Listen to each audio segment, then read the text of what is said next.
Kemarin aku sempat buatkan video tentang fitur-fitur yang menarik dari Suzuki SL7.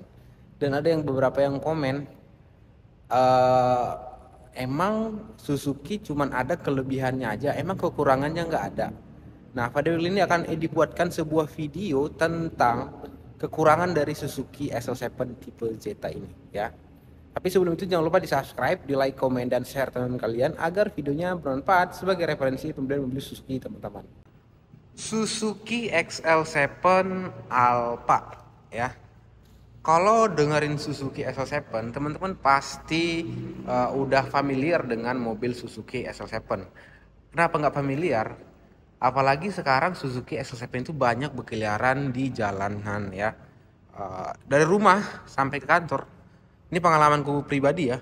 Itu aku ngitung, ya, karena memang aku sales Suzuki, ya, memang agak notice kalau Suzuki SL7, SL7 tuh karena memang kita sales Suzuki yang darah Suzuki gitu ibaratnya, ya. Kita notice, wah, ada SL7. Aku sempat ngitungin dari rumah ke kantor itu jaraknya sekitar 7 kilo. Itu aku hitung-hitung 8 sampai dengan 10 unit ada tuh berkeliaran di jalan. Yang berselisih, ya, pas-pasan di jalan, ada yang barengan, iring-iringan. Aku hitung-hitung ada sekitar 10 unit. Padahal jaraknya cuma sekitar 7 kilo, ya, perjalanan sekitar 15 menit. Tapi hampir hampir 10 unit, bahkan lebih kalau lagi macet-macetan mungkin lebih, bisa nyampe 15 unit, ya, Suzuki SL7. Kenapa sih Suzuki SL7 ini bisa laris? Yang pertama, Suzuki SL7 ini dari harga dia itu sangat-sangat reasonable atau sangat terjangkau, ya. Untuk yang paling murahnya itu di 229 juta untuk Jetta manual. Mobil sekarang rata-rata untuk mobil SUV sekelas SL7 itu udah di atas 250, ya. Tapi Suzuki SL7 yang trim terendah dia memberikan harga masih di bawah 250, yang tentunya membuat si Suzuki SL7 ini lebih dipertimbangkan. Nah, untuk SL7 ini sebenarnya ada 3 tipe, ya, tipe Zeta, tipe Beta, dan tipe Alpha. Untuk tipe Zeta sendiri adalah tipe paling rendah, untuk Beta tipe tengah, dan tipe Alpha adalah tipe tertinggi seperti yang depan kita ini adalah tipe Alpha, ya. Jadi pada video kali ini dia membuatkan sebuah video tentang sebenarnya Suzuki SL7 ini ada kekurangannya nggak sih? Mobilnya kan laris di jalan. Kekurangannya apa sih Suzuki SL7 ini?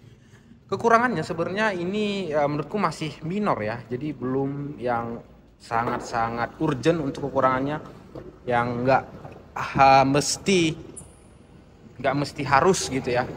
Sebenarnya ada yang aku simpulkan, ada 3 aja nih kekurangan dari Suzuki SL7 yang model sekarang, ya. Yang pertama, kekurangan dari Suzuki SL7 itu dia ini belum dapat autolock, ya. Seperti, ya, brand-brand sebelah lah, ya. Kalaupun mau bikin autolock kita harus beli modulnya dulu, ya. Modulnya sekitar 500.000. Tapi dari bawaan pabrik itu belum dapat autolock. Makanya dia di sini ada central lock, teman-teman.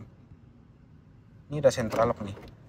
Dan dia belum autolock. Jadi saat digas, saat ngerem, kalau di brand lain itu kan udah ngelock otomatis. Kalau di Suzuki SL7 dia belum, teman-teman. Dulu Suzuki SL7 yang hybrid itu beli modulnya sekitar 400 sampai 500.000 modul untuk OBD, ya. Tapi kalau yang sekarang dibeliin OBD yang itu nggak berfungsi, teman-teman, untuk yang OBD-nya. Kenapa? Karena sekarang kan varian hybrid, jadi nggak masuk gitu, ya, nggak cocok. Tapi kalau teman-teman beli OBD-nya, teman-teman masukin di Suzuki Baleno itu masih masuk, atau Suzuki XL7 Zeta yang non hybrid itu masih masuk. Tapi kalau yang di hybrid yang sekarang itu dia nggak masuk, ya. Terus yang kedua itu banyak yang ngomong, sayang sekali mobil udah keren-keren, rem tangannya masih manual, nggak elektrik, sekelasnya sih seperti si Pelos, ya, atau si Expander Cross, ya. Dia itu udah electric parking, ya. Tapi kalau Suzuki SL7 sayang banget dia masih tuas begini katanya gitu, ya. Ya ini sih terus terang aku mengakui ini memang masih kekurangan. Tapi si Suzuki sih dari trim paling Suzuki SL7 paling tingginya si Grand Vitara itu juga belum masih electric parking, ya. Jadi untuk electric parkingnya ini masih it's okay lah. Jadi nggak yang sangat-sangat berat banget. Ini masih minor lah, ya, kekurangannya. Terus yang ketiga, itu terdapat pada head unitnya. Head unitnya di sini si Suzuki SL7 masih menggunakan head unit yang sama dari tahun launchingnya ya, tahun 2020, belum ada ubahan sama sekali nggak ada ubahan. Dia menggunakan head unit 8 inci ya, dan dia memang udah support Carbide Link, udah bisa mirroring ya, YouTubean, Google Map. Cuman sayangnya belum Android Auto. Mengingat sekarang mobil zaman sekarang ya, mobil itu rata-rata udah canggih ya, udah Android Auto ya, bisa lah mungkin disamain kayak head unitnya si Suzuki Baleno atau head unitnya si Grand Vitara yang udah Android Auto dan Apple CarPlay ya. Ya mungkin kedepannya si Suzuki L7 ini akan menggunakan head unit yang udah Android Auto. Dan belum ada juga kamera 360 seperti kompetitornya ya. Menurutku kekurangan sih ya. Seperti Xpander Cross sudah ada kamera 360. Si Suzuki Baleno aja udah ada kamera 360, ya bisa lah dipindahin gitu ibaratnya ya. Kamera 360 Suzuki Baleno dipindahin ke Suzuki L7, nambah dikit nggak masalah, tapi kalau fiturnya oke, konsumen sih pasti mempertimbangkan, karena memang dari perbedaan harga dari kompetitor ini lumayan jauh ya, bisa selisih 50 sampai dengan 60 juta itu harga net ya, beli cash itu ya, untuk perbedaannya. Tapi di sini keunggulannya Suzuki S7 ada solusinya teman-teman ya. Solusinya yang pertama, teman-teman kalau beli mobil Suzuki S7 ini ya, tadi aku bilangin, teman-teman dapat desain yang kece, yang gagah, yang keren dan sporty ya. Dan si Suzuki S7 ini juga teman-teman dapat keunggulan seperti yang tipe Alpha teman-teman nggak dapat di brand lain ya, yaitu e-mirror ya, hanya dimiliki di Suzuki SL7.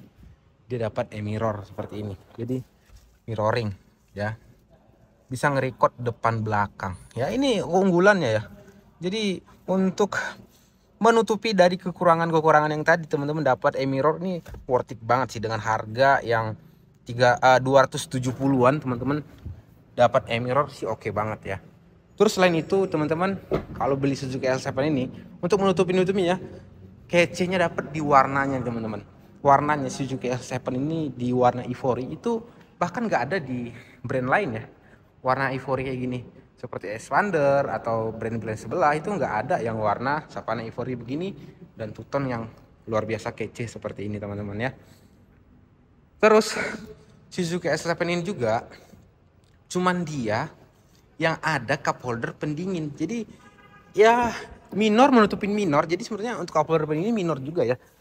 Yang urgent banget sih ini nih, yang e-mirror. Tapi kalau ini menutupi minor-minor yang tadi tuh, kurang-kurangannya menutupin ya. Dia ada cup holder pendingin, terus AC-nya udah auto climate ya. Dia juga udah ada audio control dan cruise control, dan yang paling nggak dimiliki sama brand lain itu terdapat pada SHVC-nya teman-teman ya. Si Suzuki S7 ini dia punya teknologi SHVC, Smart Hybrid by Suzuki, yang nggak dimiliki oleh brand tetangga teman-teman ya. Jadi ini bahkan bisa menutupi, bahkan jadi nilai plus ke brand lain untuk Suzuki S7 ini. Makanya dari kekurangan-kekurangan tadi bisa menutupin itu dari hybridnya, e-mirrornya, dan dari desainnya, menutupin semua. Jadi orang anggapnya ini nggak ada minornya jadinya ya. Jadi ini mobilnya perfecto, mobilnya luar biasa sempurna, makanya banyak diminati oleh konsumen Suzuki ya. Oke, itulah dia untuk videonya ya. Semoga videonya bermanfaat sebagai inspirasi teman-teman yang lagi mempertimbangkan mobil Suzuki S7, beli nggak ya. Teman-teman coba tonton video ini, jadi membuat teman-teman jadi galau ya. Tapi kalau aku jadi teman-teman, aku sih dengan minor-minor yang kayak gitu sih nggak masalah sih menurutku ya. Apalagi minor-minor kayak gitu, kekurangan gitu nggak terlalu urgent. Yang penting dapat desain yang oke, dapat fitur yang lumayan, dan dapat harga yang lebih terjangkau. Oke, sekian dulu guys untuk videonya kali ini. Terima kasih teman-teman udah nonton sampai selesai. Sampai ketemu di video Edi berikutnya. Akhir kata dari Edi, ingat Suzuki, ingat Edi. Mobil Suzuki-nya dengan Edi lagi dapat potongan diskon 35 juta untuk tipe beta, untuk Alpha potongan di 32 juta, Zeta di 32 juta. Terima kasih. Assalamualaikum warahmatullahi wabarakatuh.